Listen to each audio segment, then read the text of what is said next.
What's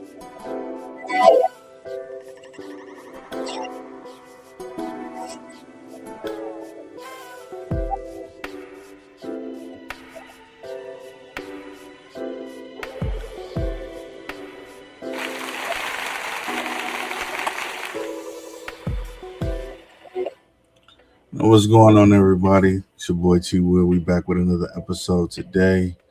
Got a few things to talk about: CFP, college football portal, some NFL news, and then if we can, we'll probably talk about the portal a little bit. But here's the thing. First thing up we got today is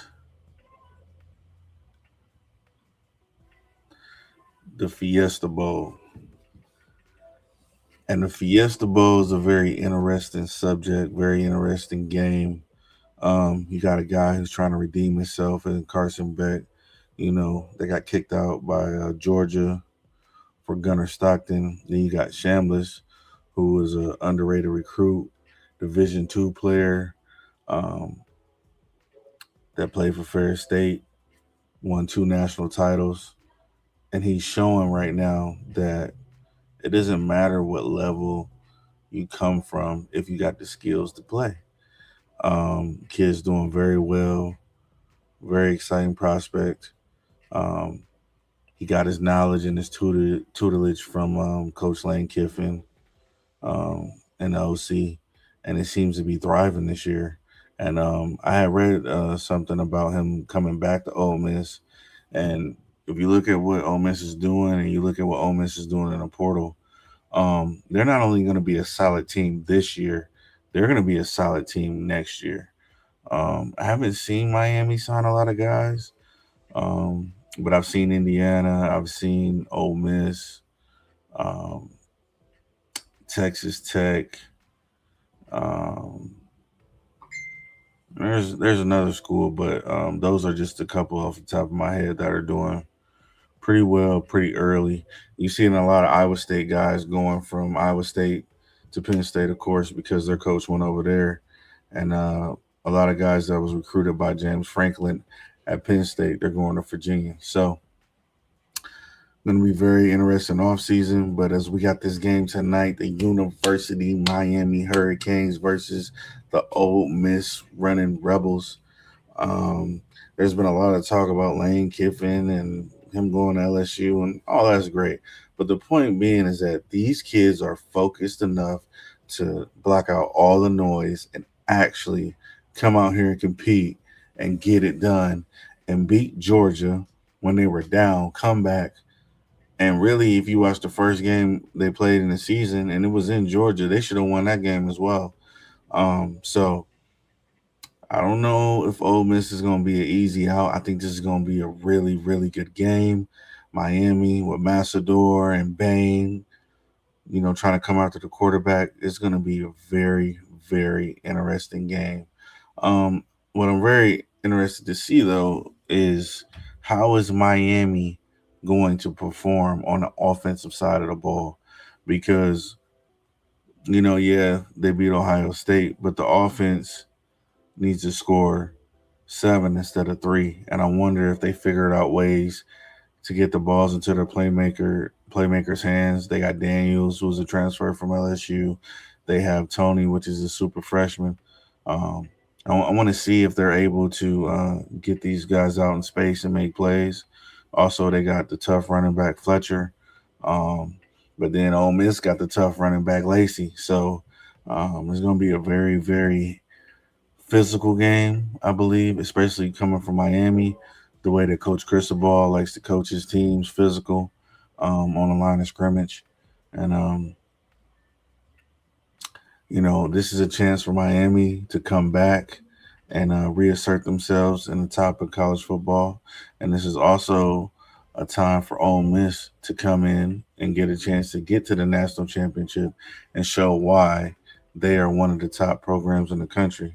So when you look at that, this game is important for both programs because if they want to reach that next tier, that next level, winning this game will do wonders for whichever program wins this game. And I think it just does a lot for them, even being in the semifinals, the national exposure, everybody seeing the colors, seeing the team, and getting familiar with these two teams for them being at this level. Um, but when I look it down, straight down the middle, who is going to win this game? And for me, even though I like Miami's defensive line, you got to score points to win the game. I don't know what Carson Beck is going to do. I don't have a clue because sometimes he has a good game, sometimes he doesn't. But if you ask me, Golding being a defensive coordinator, Golding playing against this guy plenty of times at Georgia, he might know exactly how to attack him and how to get down on him. So if I look at this game from that point of view, I would say that Ole Miss will win this game and move on to compete for a national title.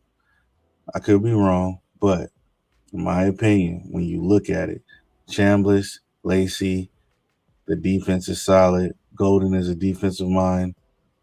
They have an offensive coordinator that's an offensive mind. They got best of the both worlds. And it would be crazy if Ole Miss wins this game and heads on to the national championship right after Lane Kiffin left them. So I'm picking the Ole Miss Running Rebels to win this game. And if I had to pick a score, I'd say 26-20. That's what I'll go with.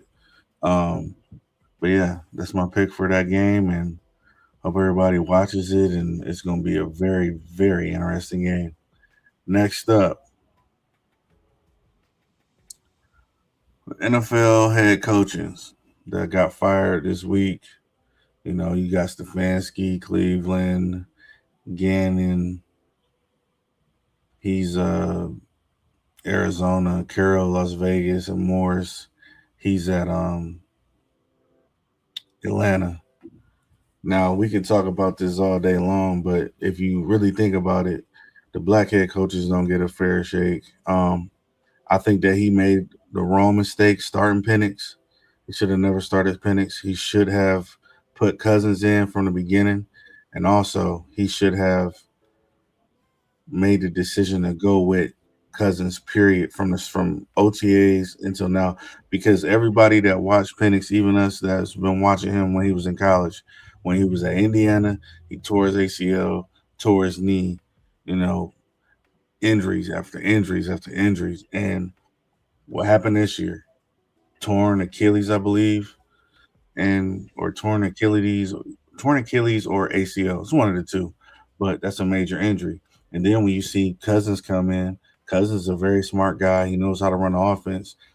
They go out the season winning their last 4 games, but he got fired. And I think that decision alone is what got him fired, because if Cousins probably would have started at the beginning of the season, the Carolina Panthers are not that good. You know, I believed in Bryce Young in the beginning, but he is not that good.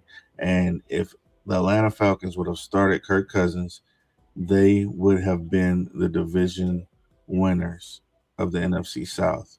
Pete Carroll, you know, he was pretty much a legacy hire. He had all his wins at Seattle.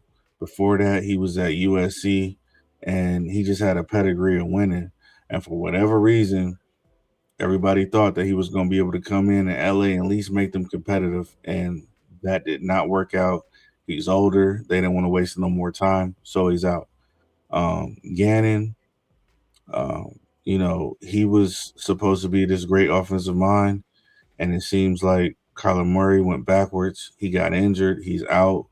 Brissett came in, played some solid football, but they didn't win no football games. And Arizona is where Arizona normally is, not in the playoffs.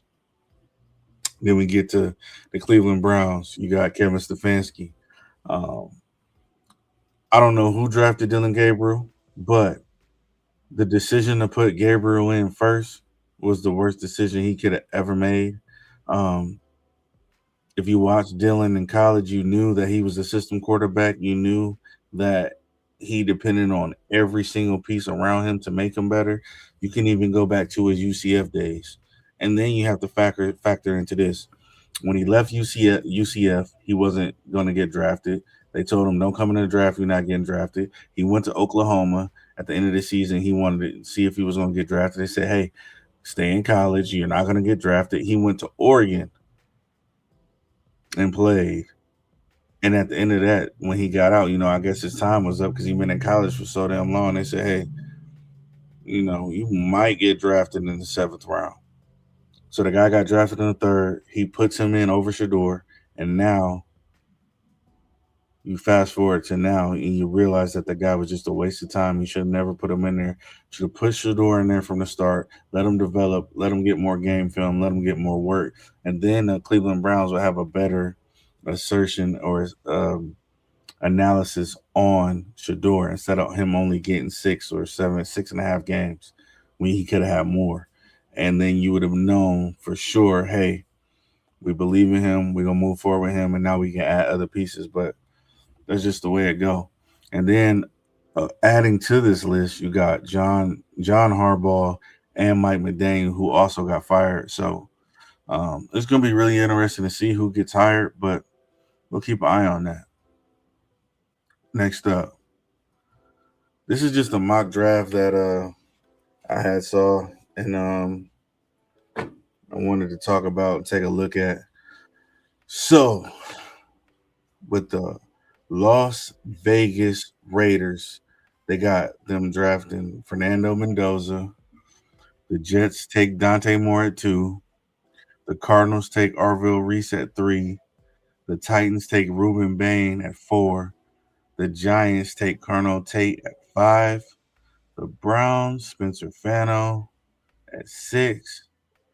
You got Washington, David Bailey, edge at 7.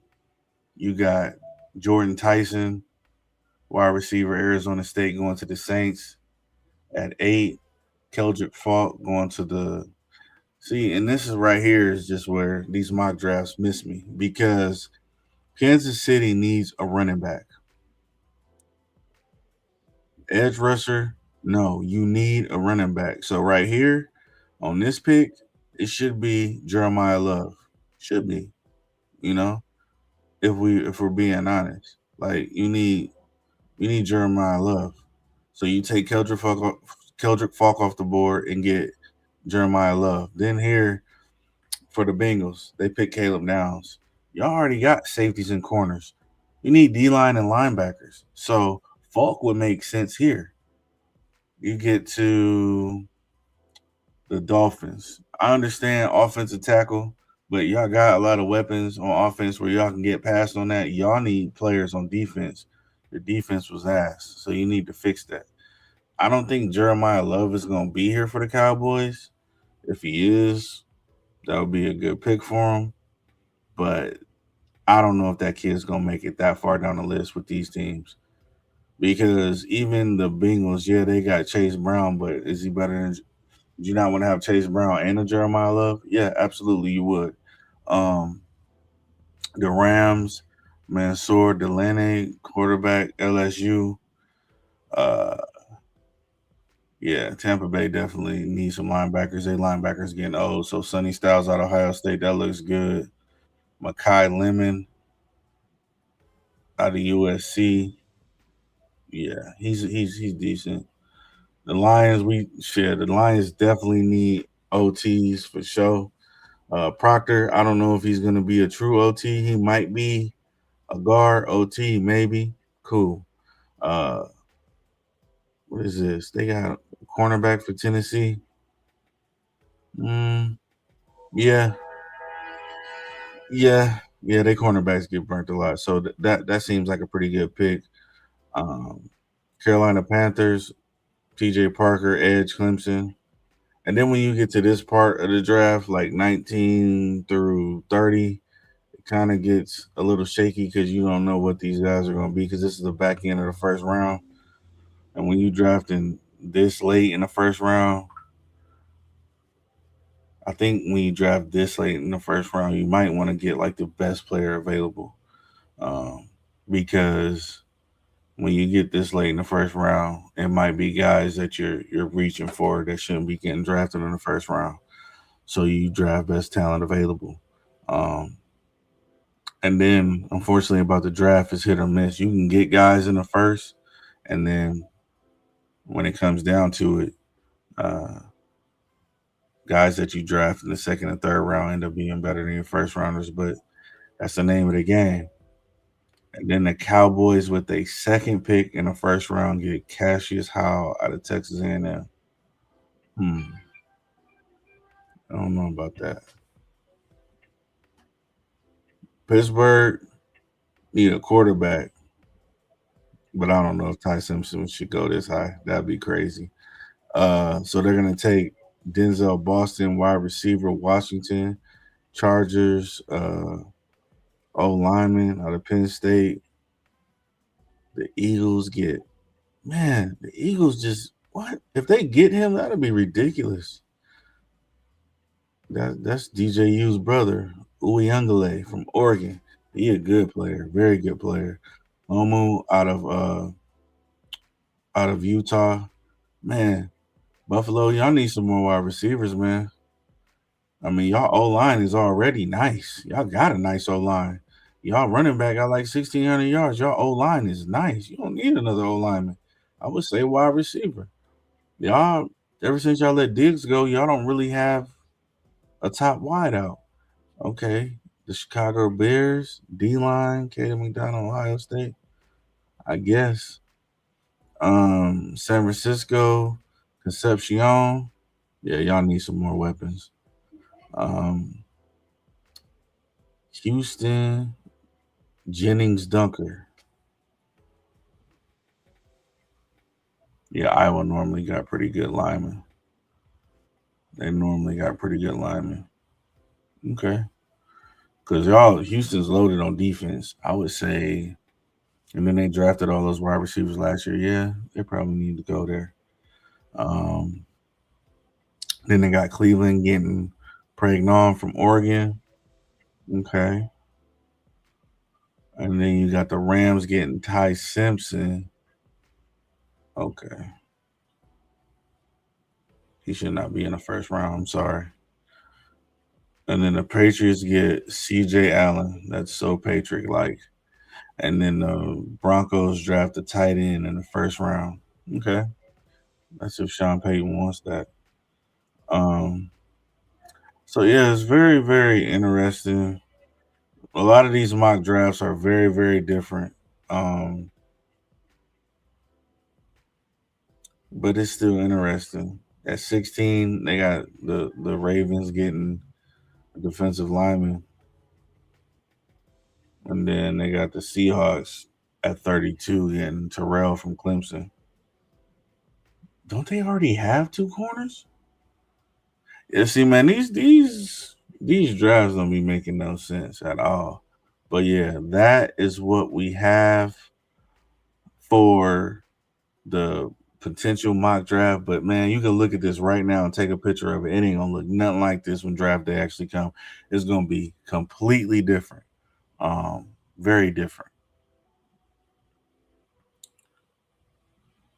Very, very different. I wanted to see if I can let me see here. Just to show y'all something real quick. I gotta find it. Just give me a second. Um let's see here. Yes, sir. Yes, sir. Man. So y'all know the portal going crazy right now. Um Going crazy, crazy. Uh